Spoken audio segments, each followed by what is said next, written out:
Good afternoon, and thank you for joining us for a policy forum hosted by the Washington Institute for Near East Policy. My name is Bilal Wahab. I am the Wagner Fellow here at the Institute, and I'm very pleased to welcome our two very distinguished speakers today, Deputy Prime Minister of the KRG, Mr. Qubad Talabani, and Deputy Assistant Secretary of State at the Department of State for Iran and Iraq, Jen Gavito. Today we are on the record. This event is being streamed live on our website at the washingtoninstitute.org, as well as on YouTube. And for those of you who are joining us via Zoom, this is also live broadcast on Zoom, where you can field your questions using the Q&A function.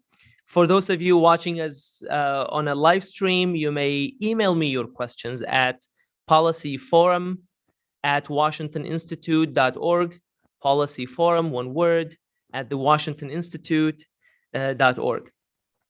This is part 2 of a 3-part series that the Washington Institute is hosting to mark the 30th anniversary of the first KRG election held in 1992, because it's a 30-year ad hoc American exercise in nation building that started as a humanitarian project, but then got a life of its own and became a sustained effort in not only a humanitarian protection project, but into a political project that has had positive dividends for both the United States of America, as well as the Kurds, and in particular, Iraqi Kurds.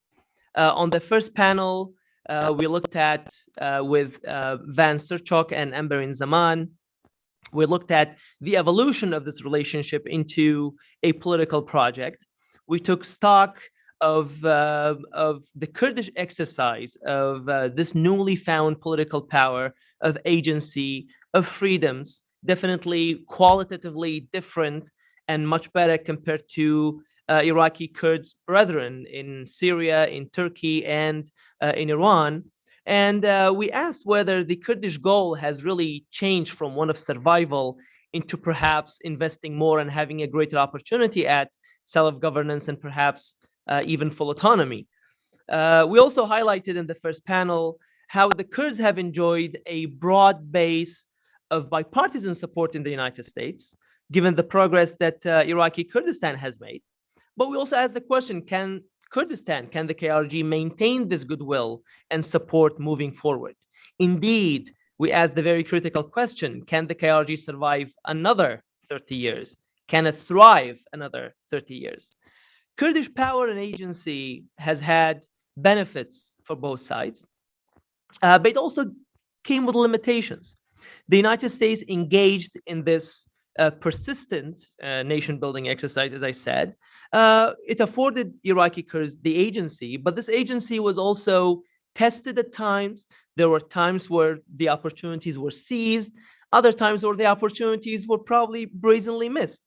There were critical junctures.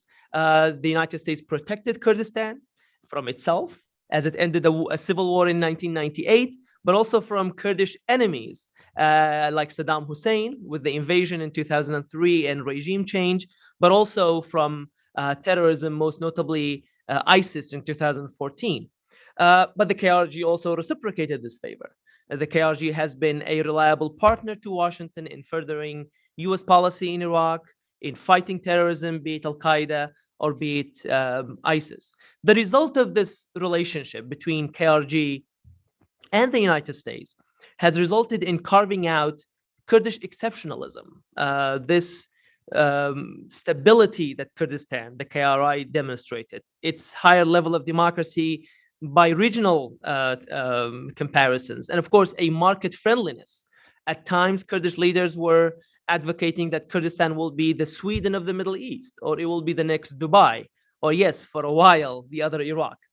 Yet, the KRI has come under tremendous new pressure, direct Iranian pressure, attacks, as we saw with ballistic missiles, but also indirect attacks, as we saw and continue to see with drone attacks and rocket attacks.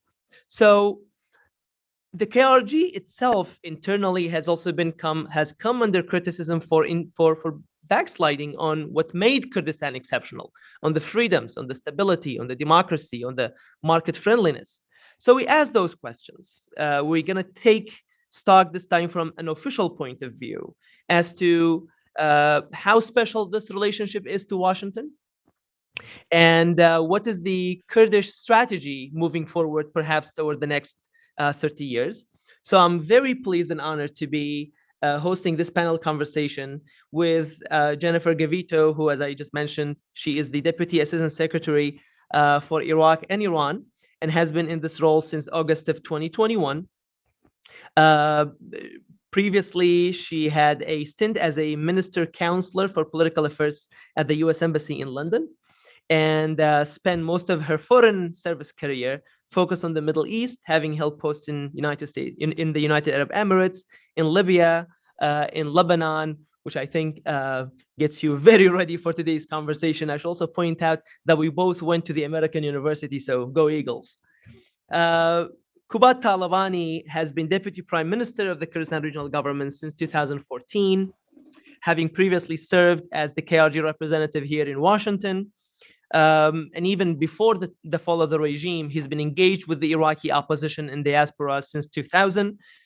So he has had that front row seat in this relationship, the KRG-US relationship that we're looking at today. Qubad won the most votes in the 2018 election than any other Iraqi parliamentary candidate, running on a platform of stability, jobs, and improved services.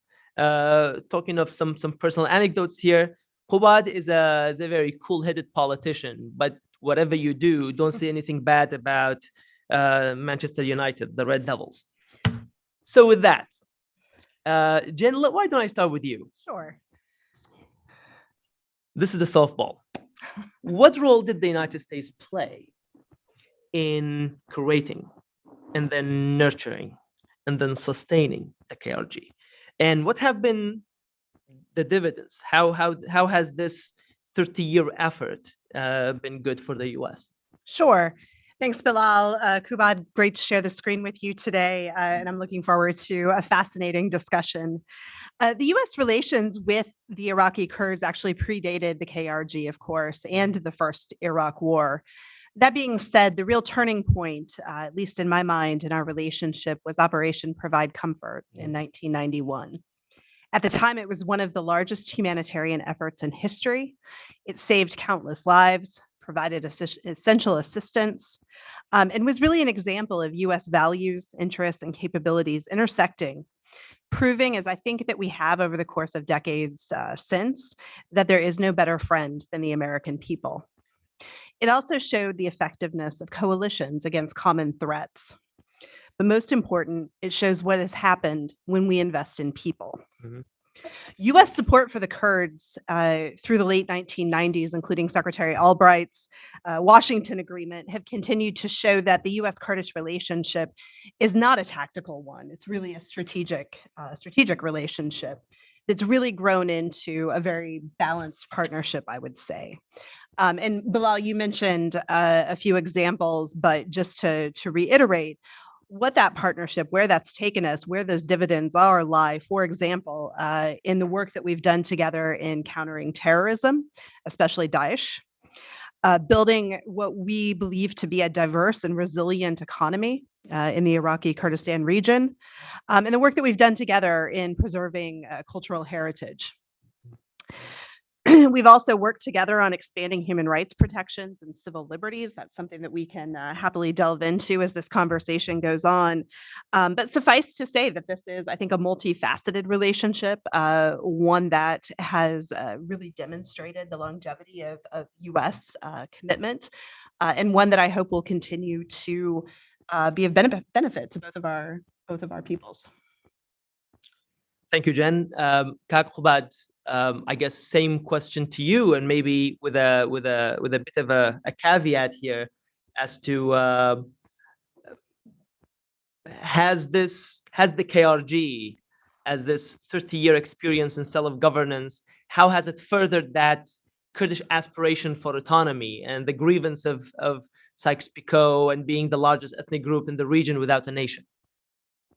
Thank you, Bilal, and thank you to the Institute for this opportunity. And it's great to see Jen, even if it's virtual.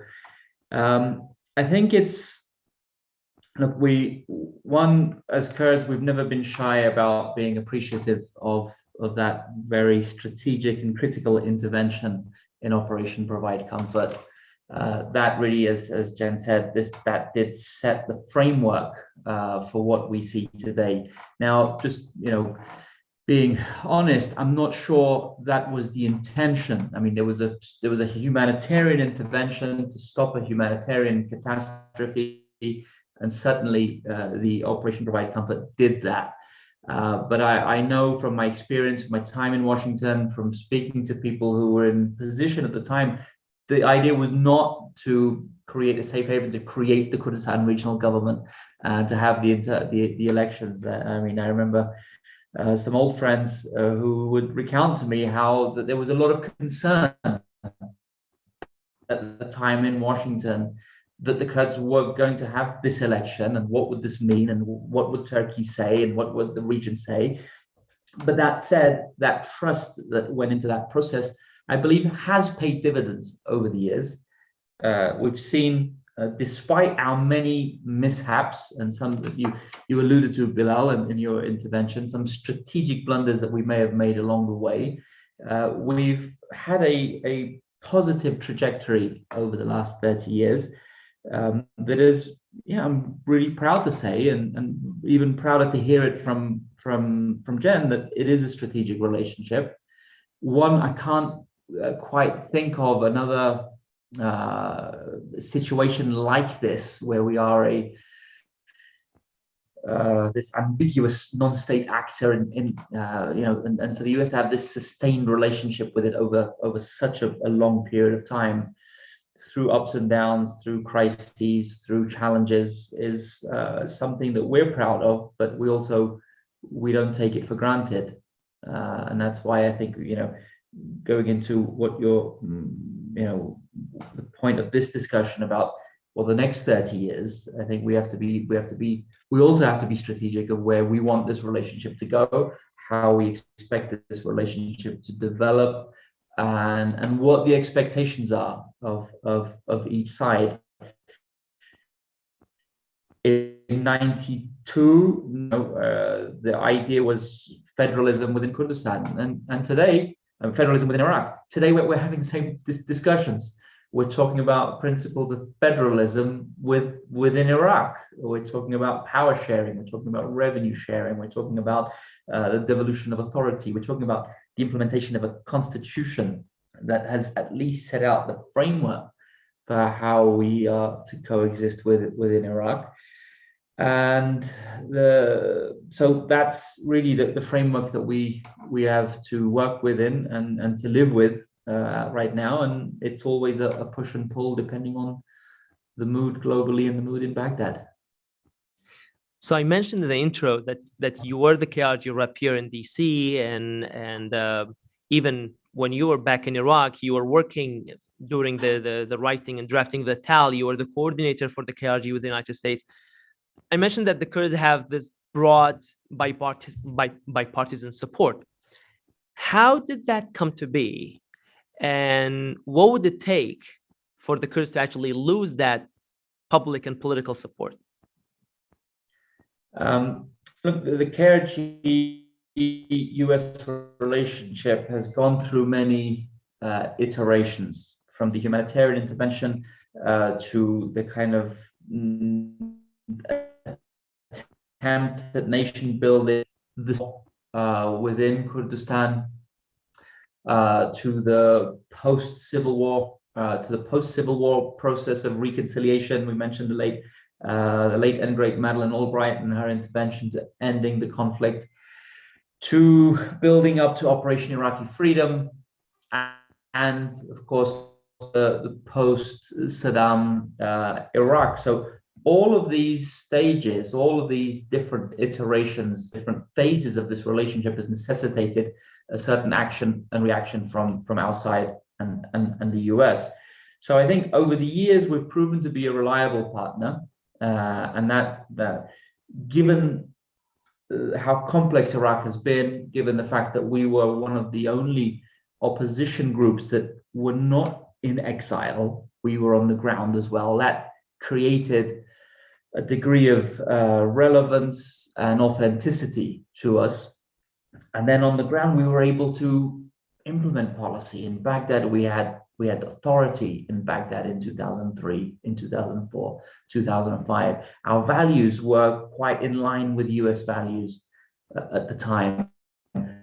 So all of these help build bridges with the United States, with bipartisan, efforts in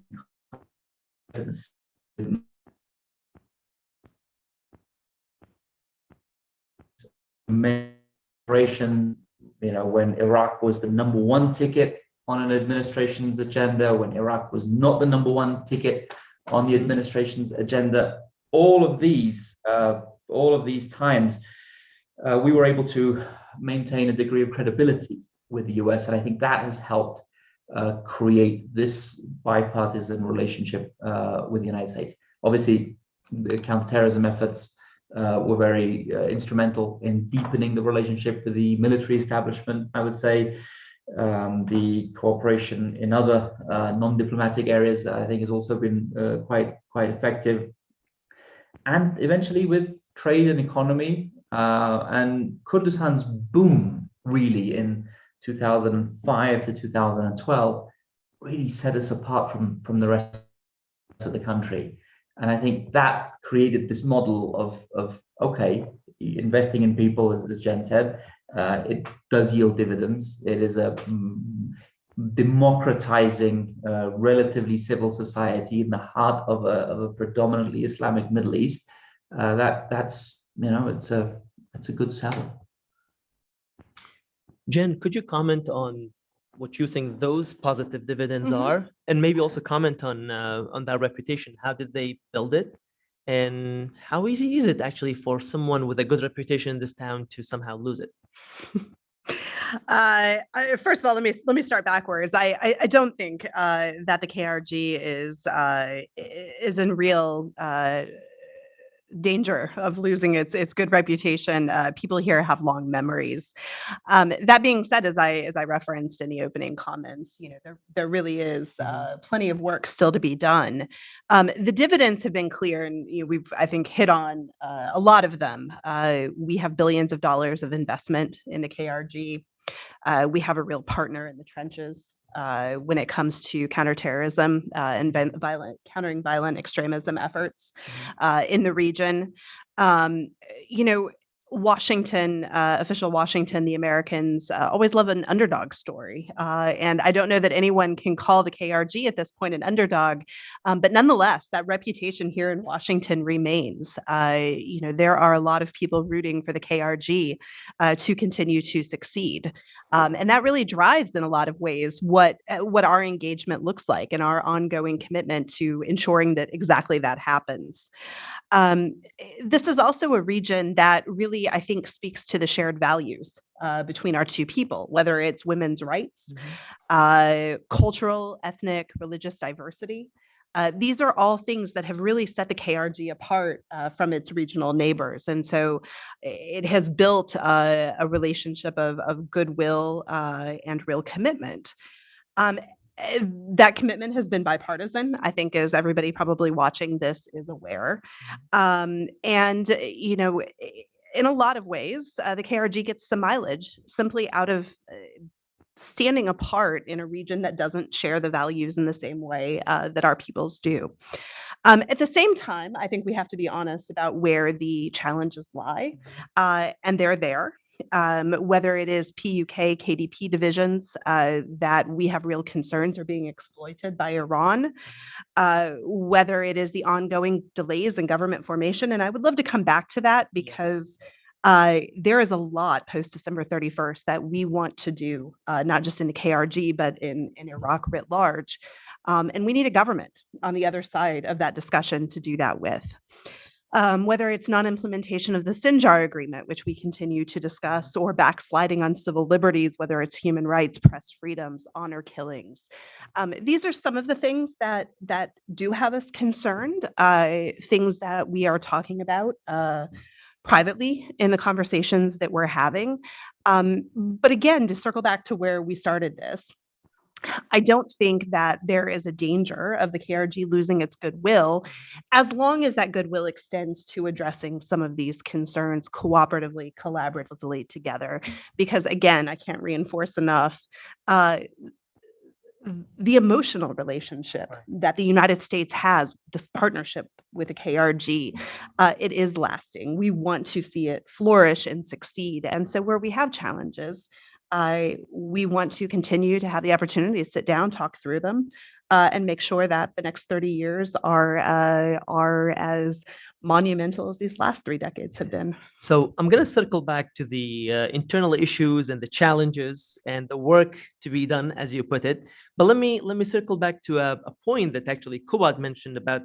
I'm going to put word in your mouth, Qubad, here, but the GPS location of Iraq and Kurdistan in the rank of priorities of the United States.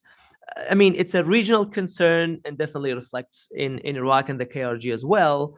That the United States is disengaging from the region, definitely compared to the level of nuance and attention that the Iraqi and Kurdish leaders are used to. They're not getting that much. Some of it is notional. We've heard from all kind of campaign promises that pivot to the east, and the Middle East is getting too much attention on one hand.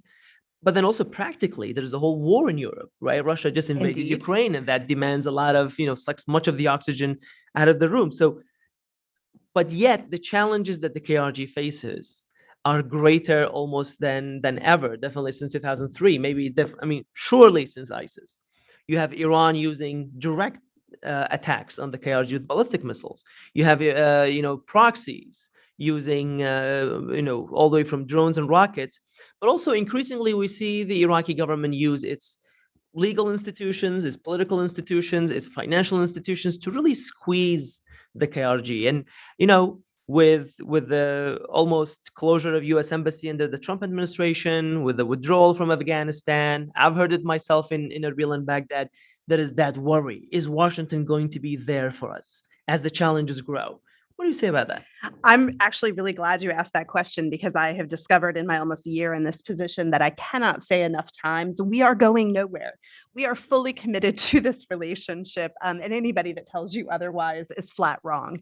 Okay. There was a lot of concern coming out of Afghanistan. I understand that, but Iraq is not Afghanistan. Iraq, to include the KRG, those are strategic long-term relationships. And I know we're here to talk about the KRG, but a bit more broadly, just let me say how many times I have heard President Biden's vision that stable, prosperous Iraq is absolutely key to the stability of the rest of the region.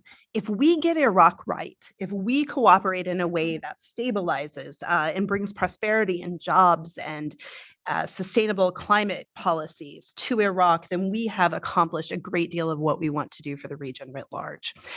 So we're going nowhere. With regard to the KRG specifically, I would just, as a small anecdote, the new consulate compound that we are building in Erbil is actually our largest consulate in the world. The billions of dollars, maybe not billions, I actually don't know the cost, so don't quote me on that. But the considerable amount of money that we are investing, the considerable manpower that we are investing is a very tangible example of the fact that we are absolutely committed to this relationship long term. The Middle East is at a crossroads, and again, I don't want to stray too far from the topic of the day, but I do think it's worth talking about a little bit. Iraq and the IKR are both arenas for Chinese influence.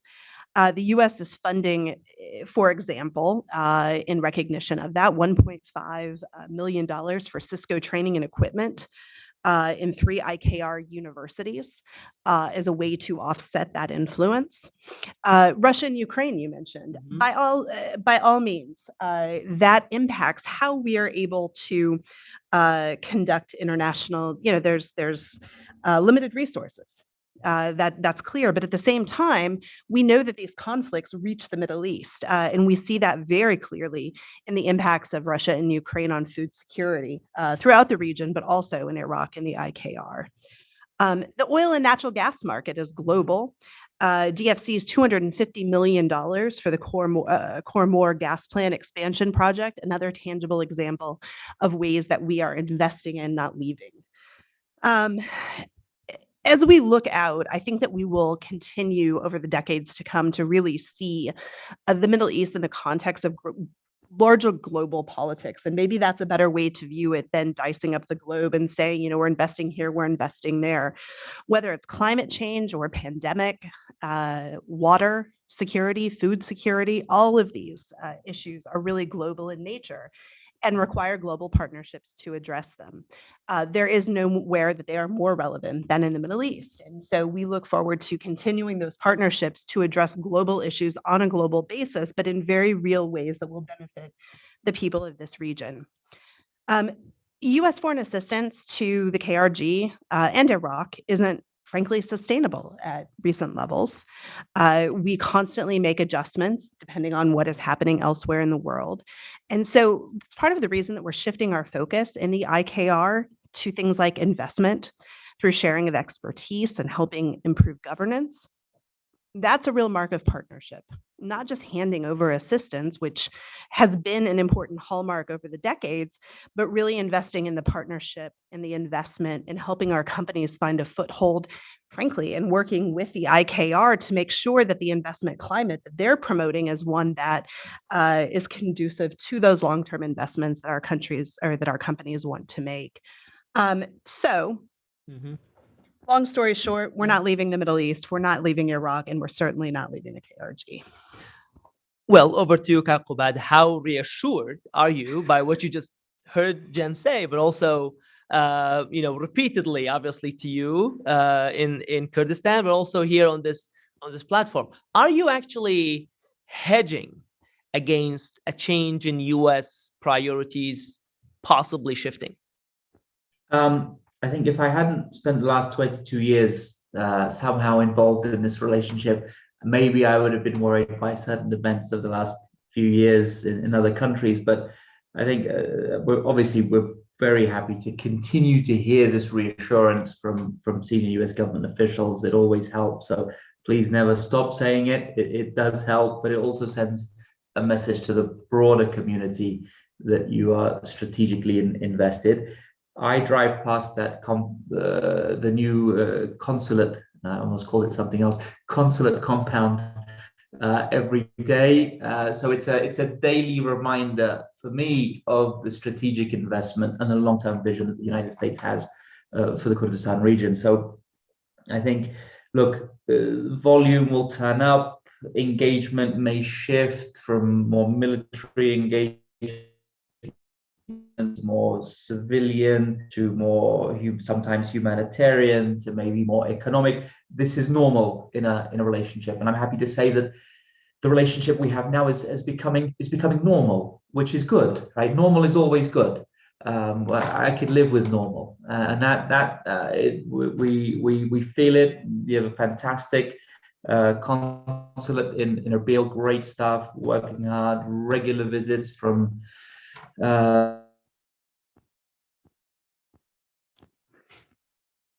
engaged on issues relevant to Kurdistan, but also relevant to Iraq as a whole. So we feel good, we feel comfortable, confident. But again, we won't take it for granted. And I think this is the key for us as well. Some of the issues that have been mentioned, the backsliding, the concerns about press freedom, the concerns about human rights, the concerns about gender-based violence and honor killing. These are concerns of ours. They're not just concerns of ours because they're concerns of the US. Again, it comes back to our shared values. We're concerned about these things because we should be concerned about these things, and it's good to have a partner like the US to bounce ideas off, to hear sometimes where an honest, friendly assessment of where we stand. We want to be better than the rest of the country. I'll make won't be shy about saying that, because that's what makes Kurdistan relevant. if we are the best part of Iraq, if we're the most democratic part of Iraq, if we're the most economically prosperous part of Iraq, if we are the part of Iraq where human rights is protected and preserved the most, if we're the part of Iraq where education system is progressing the most with the best healthcare in Iraq, that's a badge of honor that can then, I can use that to make this relationship more strategic and more beneficial to our people. So that's the driver that we have to continue the reforms that we make, and we've got to take criticism along with the praise. We can't just be kind of lulled into this false sense of security by the praise. It's always good to get the praise, so keep it coming. But at the same time, to have that honest discussion about expectations, about where we could do better, is something that I've always welcomed. So let me push you a little bit more on the expectations, because I think we got ample praise for a day.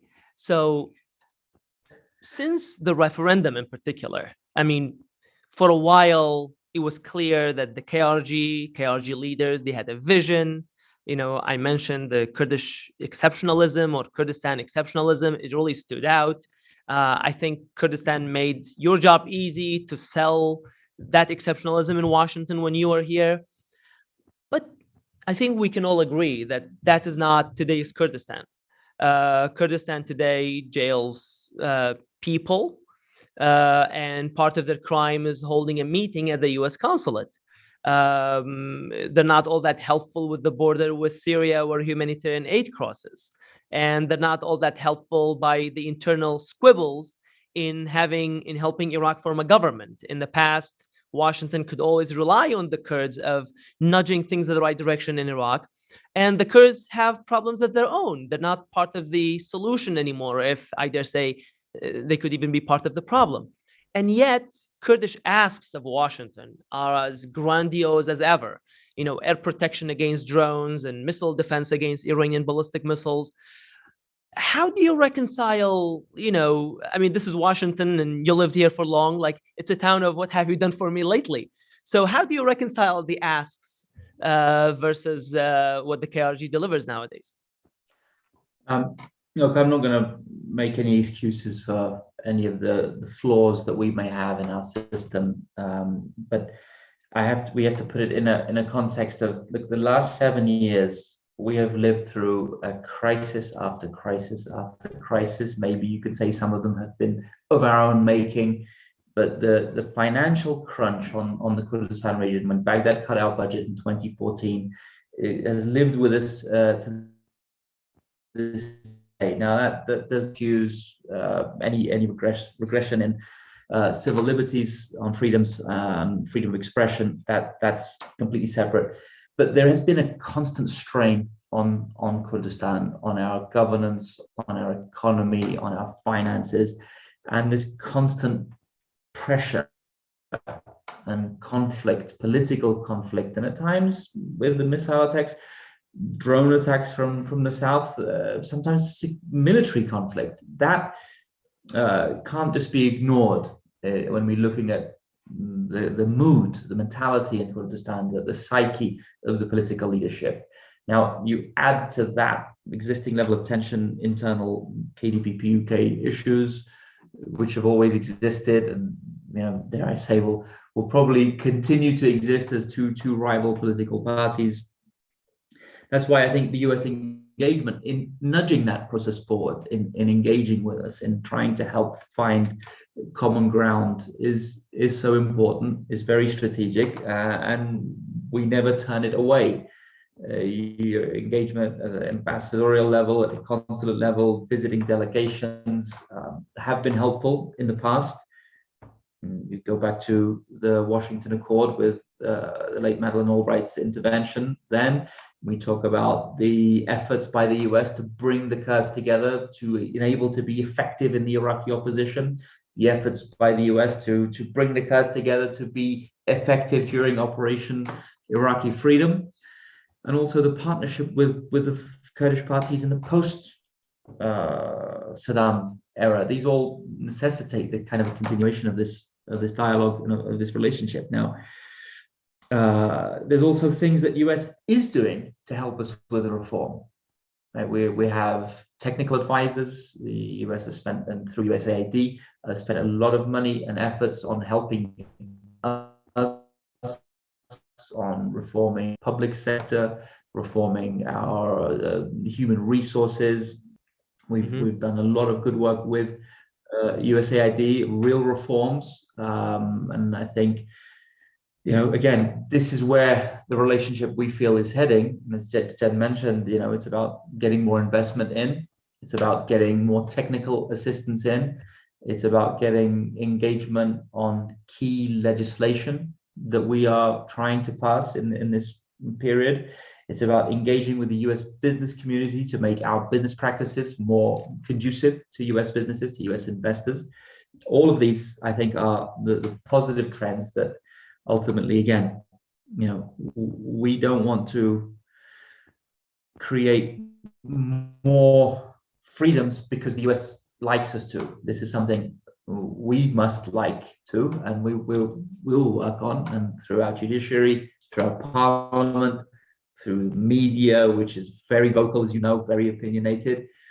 We're being held accountable by all sides, and that's a good thing. I think it's very good to hear that sense of ownership of these values and issues from you, Qubad. I'm going to actually get back to the question of reform, but let me ask Jen a question. You started by rightly saying that this is an investment in the people. But let me perhaps reflect one sense that I hear from the people. I'm from Iraqi Kurdistan. I speak the language. I'm on Facebook, and sometimes I'm on Kurdish media. There is a sense of disillusionment with the United States. They say Washington, sees the corruption, the mismanagement, the divisions and the fissures in the Kurdish polity. They can do something about it, but they choose not to. And sometimes that's the only explanation that the Kurdish street has about the kind of chutzpah of their leaders as to why they don't take any of these very clear asks and demands openly, like the Peshmerga unification. The money that gets disappeared elsewhere, and Washington probably knows where those siphoned off monies are. So that kind of public expectation, how do you address them? And this also ties back to the question that I posed to Qubad. This kind of internal dynamic, this alarming trajectory that the KRG is at. The United States comes across as being a little bit hands-off.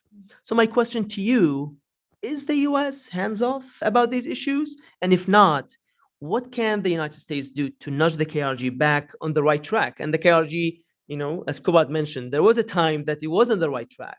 And yes, we're going through a phase where it's not on the right track. Do you agree? And what can Washington do to actually put this train back in the right direction? Sure. Thanks for a very multifaceted question. So feel free to come back at me when I don't answer all the parts of it. First of all, I think it's probably worth starting out by saying that diplomacy is a delicate dance. Some of it happens in public, some of it happens in private, and that's appropriate. And so, I understand where, whether it's the Kurdish street or the Lebanese street or, the Syrians or, take your pick, are looking at what the United States does and analyzing it. We certainly do the same around the world as well. But I would just caution for those that look at it a bit more analytically, not to assume that because something isn't splayed across the headlines of the newspapers, that those conversations, those difficult conversations, aren't occurring. Okay. I think that we have been quite clear in the importance of retaining the shared values that have really advanced this relationship along these past 30 years and the value of continuing. And it's very much in line with everything that Qubad just said. And so as far as a hands-off approach, I think I would push back on that. Okay. We continue to invest, we continue to help our companies invest. And fundamentally, it's my belief that it's through the strengthening of these institutions. It's through bringing prosperity. It's through creating jobs through the introduction of new industries and new businesses. It's through helping Iraq writ large modernized its energy infrastructure in a way that both provides it energy security, but at the same time provides the platform needed for more Western companies to come in. It's through sustainable climate policies, through cooperation together within the COP framework. These are all the ways that one stabilizes and promotes the types of values that we want to promote. And so I'm not sure that I think, again, I understand why it's publicly popular, but I'm not sure that, floggings about individual cases is as impactful as trying to create a vision for continuing to put the KRG forward as a real standout in the region. And so in a lot of ways, that's where we're invested. We absolutely want to see more Peshmerga reform. We've made that clear. We have supported the Peshmerga over a course of decades and continue to do so. But again, that comes with certain obligations that the KRG has committed to, and we expect those to continue. Part of what sets the KRG apart, of course, is its coexistence, the freedom of religion, the ability of peoples of all kinds of genders to work side by side in advancement of shared goals. So to that end, we spend a lot of time talking about the Sinjar Agreement and the importance if the KRG is to realize that vision, the Sinjar Agreement has to be implemented. There has to be support for those communities that continue to be displaced. So these are things that we continue to promote, whether it's through USAID, whether it's through our bureau that works on human rights issues. For a very public outlay of details related to our human rights concerns. Anybody can go to the Human Rights Report. I've encouraged the KRG to read that and have invited them to come to Washington to discuss with us in more detail what it is that we are looking for when it comes to protection of human rights. So, this is, again, a partnership, not one that's based on punitive actions, but one that, again, identifies a common vision and then works hand in hand to advance that vision. I keep saying we have a ways to go. It's not perfect, but it is a partnership and one that we're committed to. And so we will continue to invest in this region in a way that we think promotes it. The one other thing I want to mention is, of course, Iraqi sovereignty. And again, we have serious concerns about Iran, about the role that it plays in Iraq and particularly in the KRG. The best way to protect Iraqi sovereignty is, again, to provide the people with kind of a different outlook, with a different way forward, to show them that there is a different path than one that involves militias and violence and intervention by governments that don't have the best interests of the Kurdish people in mind. And so again, all of this plays together. All of this is part of a bigger strategy. I absolutely understand why people are looking at this and analyzing it and trying to figure out ways that we can be more impactful. And I welcome those conversations. People should have them with us. We want to hear where we can be of most assistance. But I think we're doing an okay job. Very cool. And Jen said something, Qubad, about KRG officials coming to Washington, and now the pandemic is relenting a little bit. So perhaps we get to see more of you in town. But I promise to get back to the question of reform, and Jen alluded to it as well. You addressed reform, and you took that as your primary job, especially economic and financial reform. After ISIS in particular, you addressed the issue of ghost employment, which is part of the partisan patronage network. So you try to get rid of that. I think it was you who jokingly said that the Kurdish Peshmerga has more generals than the U.S. military. So addressing that kind of bloated military ranks. And you also looked at questions of e-government and other avenues of like technical ways of providing reform and mainstreaming governance in Kurdistan. So let me ask you this. Why is reform possible? Is KRG capable of reform? And allow me to say that despite the effort, the results are not very clear and visible. The KRG is still unable to pay salaries on time. It's still a cash handout, on time and in full. So in a way, reform in the KRG is proving to be very difficult, in addition to some of the issues that Jen referred to, the unification of Peshmerga, really putting an end to the patronage system of corruption and just money disappearing, etc., adding more transparency to the oil and gas industry. So again, to my question, is capable reform, and what makes it so hard? And again, this question I think is probably more apt for you, because I know for a fact that you truly tried hard. I'm trying hard. I've not tried. Okay. It's not a past Wrong tense. Present tense. Present process. continuous tense.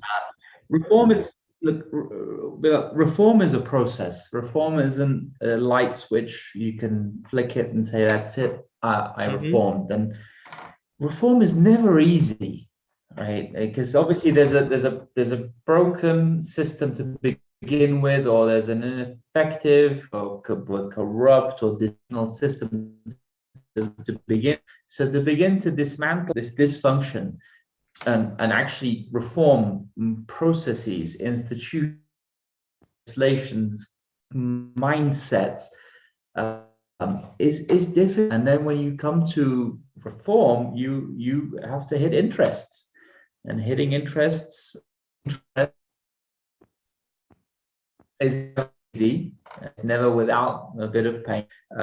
But we've begun reforms. We've been working on reforms for many years now, and we've enacted reforms, and we have a clear vision of the kinds of reforms that we know we must do and that we can do. And I think, yes, we're absolutely capable of reform.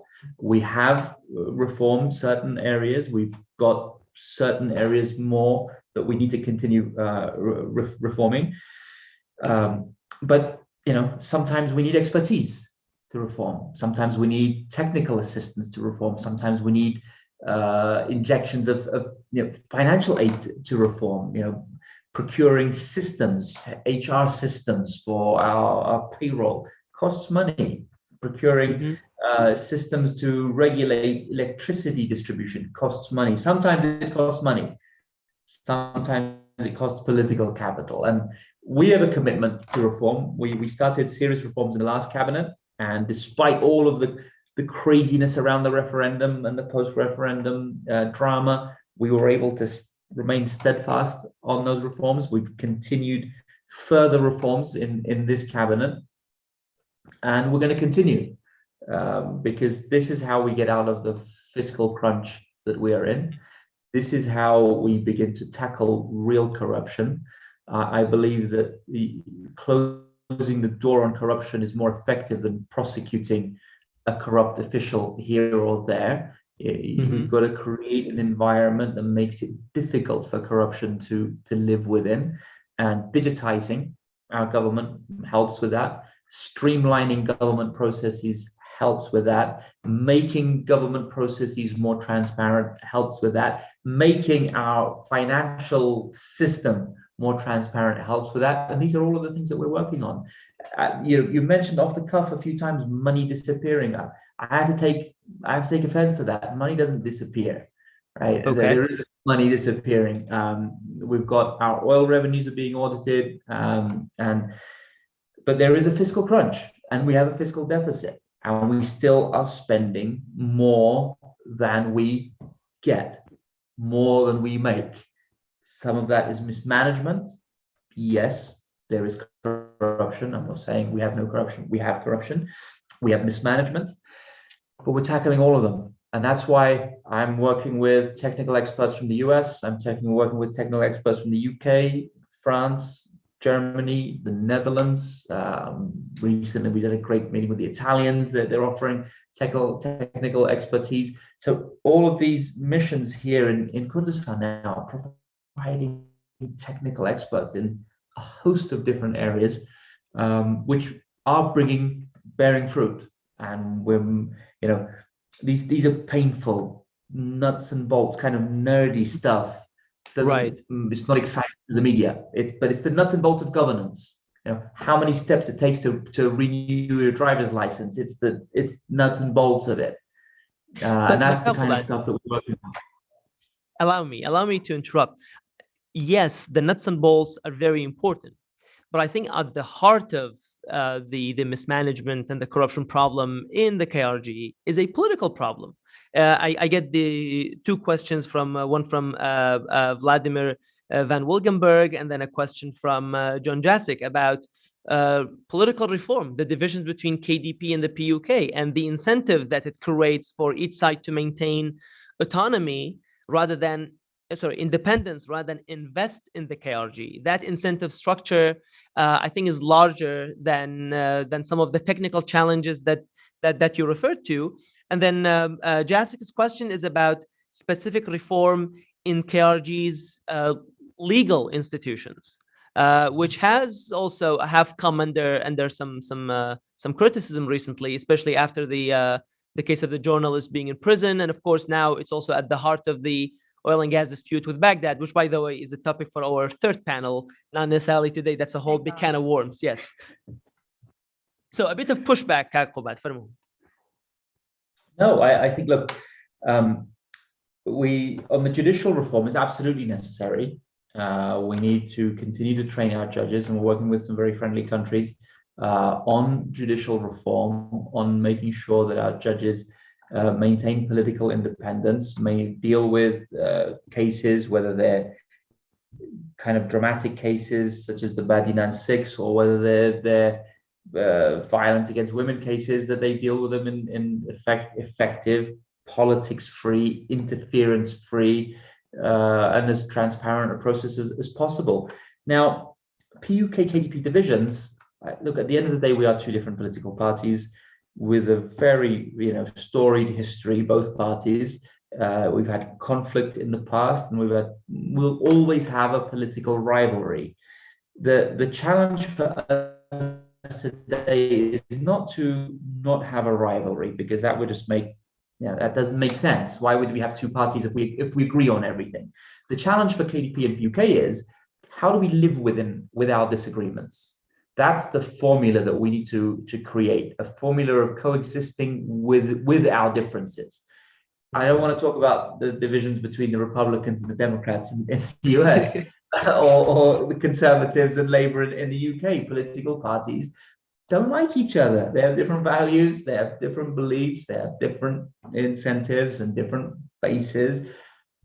I gave an interview the other day, and I was like, they call it the green zone and the yellow zone. Well, I know many red states in the United States, and I know many blue states in the United States. These are matters of fact. Now, where it's different and where we have to work on is, how do we elevate the stature and the authority of the government over the political parties? That's right. That is when we talk about political reform, that's where a mayor has to be more powerful than the party chief of that district. Now, that again, it comes down to individuals. Constantly telling mayors that I appoint to say, look, you are the chief of that district, and if you get political interference, you come to me, and I do interfere I interfere a lot.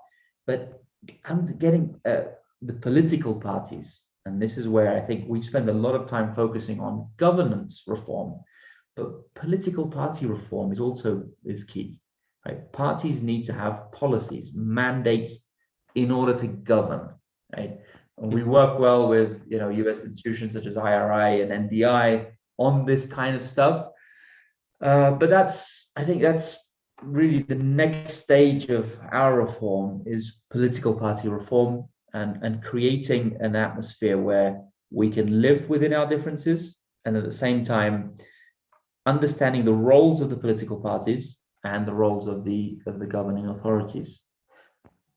Jen, you want to comment on that? I also just want to field a question from Joe Snell about minorities in the KRG, be it religious minorities or ethnic minorities. So what role do the Assyrians, the Chaldeans, the Syriacs, and the Yazidis play inside the KRG? But feel free to comment. Sure. I just, from a U.S. perspective, want to build on what Qubad just said. there are healthy rivalries within political parties. There are unhealthy rivalries within political parties too, but we'll save the U.S. politics for another day. What really has been our focus in recent months, and certainly in the government formation process, though, has been the importance of Kurdish unity, of KRG unity, when it comes to Baghdad, for exactly those reasons, those challenges that Qubad laid out earlier. It hasn't been an easy time for the IKR. And in our view, the best way to represent the interests of the Kurdish people in Baghdad is by having a unified Kurdish position going into discussions there. And so there is some nuance, and this has been a conversation that we've been a part of. We don't engage in the mechanics of government formation and the mechanics of reconciliation, but we do, I think, openly say that we want the best for the Kurdish people, and that is our vision for how that happens. With regard to the minority groups within the KRG, I think I already touched upon it, so I won't go much further, other than to say, I mean, that is such a fundamental ingredient to the patchwork that is the KRG. And part of what has captured the imagination of the United States and its people is this coexistence that has really defined the IKR over a course of decades, which is why, again, when you look out 30 years in the future and you try to put together a picture of what makes a strong, prosperous Iraqi Kurdistan region, it really, in a lot of ways, is absolutely essential that all of these groups are celebrated, that they have an opportunity to share in the prosperity, that they enjoy the same rights that other groups there have. And so again, really much of the reason that we are focused on things like the Sinjar agreement, it is a bright future if the talents and the promise of all of those different groups can be brought together into a unified Iraqi Kurdistan region. I have 1 minute left, Qubad, so let me give you the last word since I gave Jen the first word. In passing, you mentioned the Kurdish referendum, and in my intro, I said that at least since the referendum, we're actually not sure where the KRG is headed or what do the Kurdish leaders want. So would you care to comment on this? Can you make your question a bit more specific? Where is the KRG headed, and what do you as the KRG leadership want moving forward? I think moving forward, we need to preserve and protect the integrity and the territory of the Kurdistan region.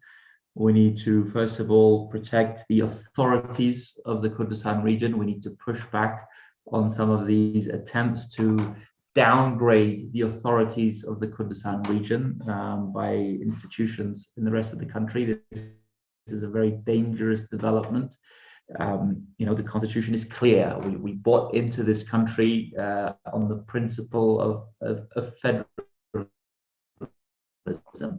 of shared power, devolution of power. And if we start regressing on this fundamental principle that really helped us form the post-Saddam Iraq, then I think this will create more political turmoil moving forward. So I think right now we are, as Kurds, we've never had the luxury of being able to forecast 10, 15 years from now.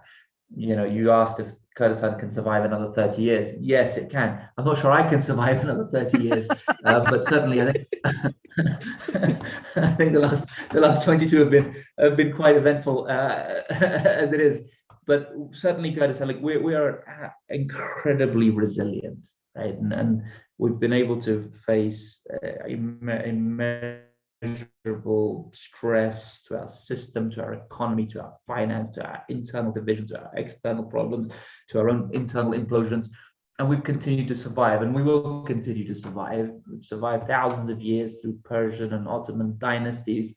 We'll survive through political chaos today, and we'll thrive, because I feel genuinely, despite the challenges that we face, we're on the right trajectory.